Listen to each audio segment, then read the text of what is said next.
Hello everyone, आप सभी का स्वागत है हमारे YouTube channel the twin Bros में। आज की इस वीडियो का सबसे बड़ा सवाल है कि भैया आखिर प्रैक्टिकल्स में क्या होता है। अब मार्च का महीना एकदम पास आ गया, बच्चों को लगने लगा है डर, एकदम धक धक होने लगा है कि भैया प्रैक्टिकल में मार्क्स कैसे आएंगे। आज पूरा डिस्कस करने वाले हैं कि भाई प्रैक्टिकल में बिल्कुल होता क्या है, बिल्कुल डिटेल वे में मैं आपको समझाने वाला हूँ। इसमें आप अपने ह्यूमैनिटीज के सारे सब्जेक्ट को गिन सकते हैं, सब में लगभग ऐसा ही होता है। सबसे पहला स्टेप आता है फाइल बनाना। आप सबकी अभी तक फाइल बन गई होंगी, अगर नहीं बनी भाई जल्दी जल्दी बनाओ। फाइल बनवाई जाती है ह्यूमैनिटी में बहुत ज़्यादा डेकोरेशन का बोला जाता है कि बड़ी बड़ी फाइल बनाओ, एकदम डेकोरेट करो, वो करना ही पड़ता है। क्योंकि क्या होता है भाई, अब वो सब बच्चे कर रहे हैं तो एक सबका एक कॉम्पिटिशन भी दिखना चाहिए, नहीं तो फिर एक्सटर्नल के सामने आप सिंपल फाइल लेके चले जाओगे तो बड़ा अजीब लगेगा। ह्यूमैनिटी से बनवाई जाती है, उसका कोई ऑप्शन नहीं है, बनवाइए। लेकिन सिंपल एक रिक्वेस्ट है कि ज़्यादा टाइम भी वेस्ट मत कीजिएगा कि घंटों फाइल बनाने बैठ रहे हैं। एक लिमिट में डेकोरेशन कीजिए। ऐसा कभी कोई एक्सटर्नल आपसे ये नहीं बोलेगा कि यार हिस्ट्री की है तो बिल्कुल पेज जले हुए लेकर आओ या कुछ। अगर जले हुए पेज बना रहे तो अच्छा दिखेगा, लेकिन जब भी करो जब आप इन चीज़ों में बहुत अच्छे हो कि भाई आपको ज़्यादा टाइम नहीं लगता है, आप एकदम आर्टिस्टिक इंसान हो। अगर नहीं हो डेकोरेशन करो, लेकिन एक लिमिट में, ठीक है। ऐसे फाइल बनेगी।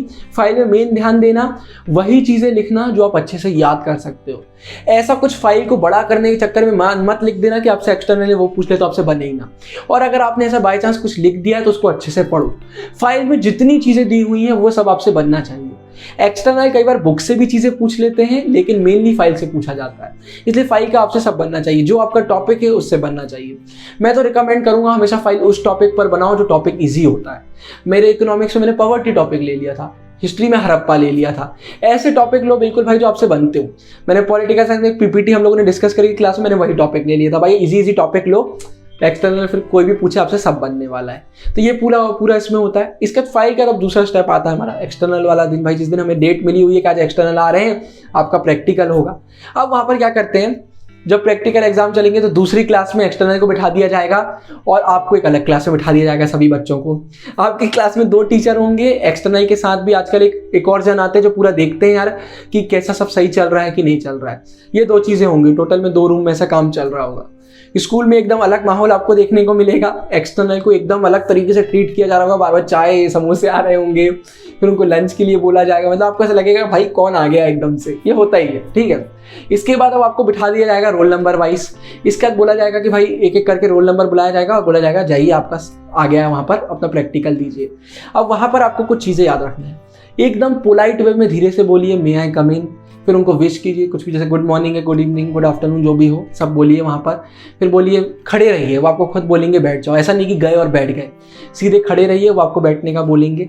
फिर वहाँ पर आप बैठ जाओ। फिर बैठने का तो उनको धीरे से अपनी फाइल दो, और जब भी फाइल दो तो याद रखना फाइल का फेस उनकी तरफ होना चाहिए। मतलब उनको फॉन्ट पढ़ दो, उल्टी मत दे देना कि उल्टी फाइल दे दी फिर वो उसको सीधा करे। छोटी छोटी चीज़ें हैं लेकिन एक अच्छा इंप्रेशन ये दे देती है। ऐसे फाइल दो। फाइल देने के पहले जल्दी से भैया चेक कर लेना उसमें अपने स्कूल के साइन हो, टीचर के साइन हो, प्रिंसिपल के साइन हो। ये कुछ चीज़ आपको बिल्कुल याद रखना है। ये सिंपल सा एक तरीका होता है। जाइए अंदर, आराम पोलाइट वे में बैठिए, उनको गुड आफ्टरनून, गुड मॉर्निंग बोलिए और फिर धीरे से बोलिए रेडी हो जाइए, ठीक है। अब इसके बाद वो आपसे टॉपिक पूछ सकते हैं। थोड़ा सा आपका नाम हम वैसे उन लोग ज़्यादा पूछते नहीं, टॉपिक बस पूछ लेते हैं। ऐसा लगता है कि इंटरव्यू टाइप का होगा, लेकिन ऐसा कुछ होता नहीं है। उन लोग भी इतने बिजी रहते हैं, इतने सारे बच्चे हैं, उन्हें भी जल्दी से जाना है, जल्दी जल्दी लेते हैं। आपका टॉपिक पढ़ेंगे, आपसे पहला क्वेश्चन पूछेंगे। क्वेश्चन का आराम से पोलाइट वे में आंसर दो। आंसर नहीं बन रहा है तो एकदम से कुछ ऐसा हड़बड़ाओ मत। जैसे कोई आपसे क्वेश्चन पूछ लिया, अब आपसे आंसर नहीं बन रहा है, 1 मिनट सोचो, और नहीं बन रहा तो धीरे से बोल दो सॉरी। ये सिंपल सा एक वर्ड होता है। ये कुछ चीज़ आप याद रखो। सामने एक्सटर्नल ने आपसे कोई क्वेश्चन पूछा, अब आपको क्वेश्चन ही समझ में नहीं आया तो पार्डन, एक वर्ड बोल दो पार्डन, और ऐसा थोड़ा सा कान आगे कर दो कि भाई मुझे समझ में नहीं आया। अब वहाँ ऐसा करना क्या, यस सर प्लीज बोल दीजिए। थोड़ा एक अच्छे वे में हमें करना है, ठीक है। मैं आपको बिल्कुल आराम से अपने भैया जैसे समझा रहा हूँ, आपको बिल्कुल फॉलो करिए इसको। इसके बाद फिर क्या होता है, ज़्यादा क्वेश्चन नहीं पूछेंगे, डिपेंड करता है अब आपकी क्लास में कितने बच्चे हैं। अगर कई ह्यूमैनिटीज़ की क्लासों में कम बच्चे होते हैं, 5 बच्चे हैं, तो भाई वो 3 घंटे तो उनको लेना है कुछ भी करके, तो बड़े बड़े लेने लगेंगे, वरना छोटे छोटे लेने लगेंगे। हमारा तो 5-6 मिनट चलता था, इतना ज़्यादा चला नहीं। हमें तो पॉलिटिकल साइंस से बोल दिया था कि पीपीटी एक्सप्लेन करो। मतलब वो एक्सटर्नल सामने बैठते थे, हम लोग को पूरा चैप्टर एक्सप्लेन करना पड़ता था। लेकिन आखिरी में उनको जल्दी जाना पड़ रहा था था तो बच्चों से एक एक टॉपिक एक्सप्लेन करवा रहे, तो ऐसी चीज़ें होती रहती हैं, वहाँ पर वो चेंज हो सकता है ना। तो वो आपसे क्वेश्चन पूछेंगे, आंसर दो, फिर आखिरी में थैंक यू सो मच बोलो, वहाँ से आराम से उठो और चले जाओ। अब ये प्रैक्टिकल के देते समय कुछ एक क्वेश्चन आपके मन में आते होंगे, क्या पूरे आंसर इंग्लिश में देना है कि हिंदी में देना है। सबसे पहले तो मैं आपको एक चीज़ बताऊंगा, सबसे पहले ये देखो एक्सटर्नल आपसे कैसे क्वेश्चन पूछ रहा है। कई बार एक्सटर्नल भी बीच में हिंदी में क्वेश्चन पूछ लेते हैं कि जैसे नॉन अलाइन्ड मूवमेंट से क्या समझते हो। अब सामने वाले ने हिंदी में पूछ लिया, मतलब आपको पता चल गया कि बाइलिंगुअल रख सकते हैं, लेकिन मेनली मैं आपसे बोलूंगा इंग्लिश में आंसर आप दो, पोलाइट वे में शॉर्ट आंसर दो, ज़्यादा बड़े आंसर खींचने की जरूरत नहीं है, एकदम शॉर्ट में दो, खत्म करो, शॉर्ट में दो, खत्म करो। बस उनको ये देखना रहता है कि आपसे आंसर बन रहा है कि नहीं बन रहा है, बस। अब ऐसा नहीं कि खींचे जा रहे हैं, कुछ कर रहे हैं, नहीं, आराम से इंग्लिश में आंसर दो। अगर वो बाइलिंगुअल बोल रहे हैं तो फिर कर दो। सिंपल बात याद रखो, जैसे अगर आपकी इंग्लिश इतनी अच्छी नहीं है, आपको इंग्लिश बोलने में प्रॉब्लम जाती है, तो फिर क्या करो, बाइलिंगुअल, पूरा हिंदी कभी मत बोलना, हल्का सा बाइलिंगुअल रखो, थोड़ा सा इंग्लिश फिर हिंदी, थोड़ा सा इंग्लिश फिर हिंदी, मेन टर्म्स इंग्लिश में बोल दिए, बीच में हिंदी जोड़ दिया, ऐसे करके अपने आंसर दो। ये पूरा होता है। और बिल्कुल घबराने की जरूरत नहीं, कॉन्फिडेंस के साथ अंदर जाओ। ऐसा बिल्कुल नहीं होता कि आपसे 2 क्वेश्चन नहीं बने तो 2 मार्क्स कट गए, अगर आप एक कॉन्फिडेंस के साथ गए हो तो फुल भी मिल जाते हैं। ये हो गया पूरा प्रैक्टिकल का। अब लेकिन साइड में भी कुछ चीज़ों पर आपको ध्यान रखना है। एक अपनी फाइल हो गई, फाइल अच्छी बनना चाहिए। दूसरी टीचरों के साथ व्यवहार, अच्छे से बात करो अपनी टीचरों के साथ। बहुत चीज़ें स्कूल के हाथ में होती है। फाइनल डेज में टीचरों से लड़ाई नहीं करना है, अच्छे से बात करना है। प्री बोर्ड एग्जाम मन लगा के देना है, टीचरों से बात करो। प्री बोर्ड में अगर अपन मार्क्स कम आ रहे हैं तो टीचरों के सामने ऐसा नहीं लगना चाहिए कि मैं पढ़ नहीं रहा हूँ। टीचर को पूरा क्लियर करो कि हमने भैया हमारा बता दो, भैया की वीडियो देखी, भैया हम प्रैक्टिकल के लिए, हम अपने फाइनल एग्जाम के लिए प्री बोर्ड में तैयारी कर रहे हैं, तो प्री बोर्ड में हम अलग अलग चीज़ें फॉलो कर रहे हैं जिसकी वजह से मार्क्स कम हो सकते हैं। टीचरों को सब पता होना चाहिए।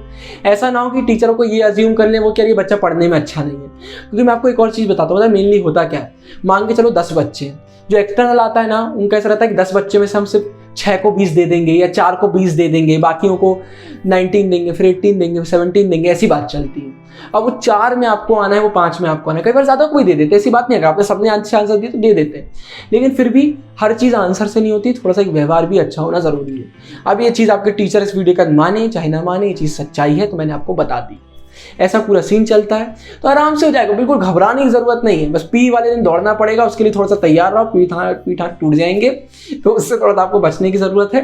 बाकी से आराम से चिल मार के जाना, फाइल बिल्कुल अच्छे से पढ़ के जाना है। जो भी टॉपिक है वो टॉपिक में कुछ नहीं छूटना चाहिए, और अपनी फाइल में ऐसा कुछ लिखना ही नहीं जो बहुत डिफिकल्ट लग रहा हो, क्योंकि मेनली लोग फाइल से पूछ लेते हैं। कई बार चैप्टर भी पढ़ो, चैप्टर ऐसा नहीं कि सिर्फ फाइल पढ़ के चलेगा, वो चैप्टर भी पढ़ के जाओ, लेकिन फाइल पर मेन फोकस होना चाहिए। तो आई होप आपको पूरा क्लियर हो गया है कि प्रैक्टिकल कैसा क्या होता है, बड़ा आसान होता है। आप सभी को ऑल द बेस्ट। बाकी मैं तो कराऊंगा नेक्स्ट वीडियोस में, तब तक के लिए साइनिंग ऑफ, बाय बाय।